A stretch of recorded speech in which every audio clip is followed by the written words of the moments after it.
dito tayo ngayon guys sa second port sa Asia. So still China, Port of Ningbo.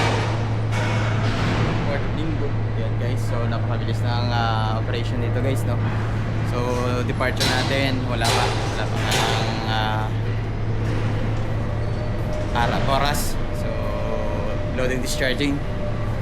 At least may karga na tayong magbibigat. So compared sa time na puro lang empty, no.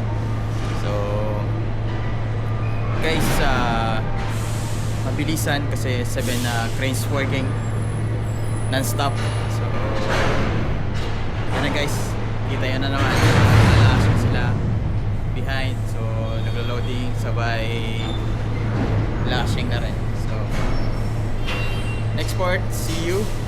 And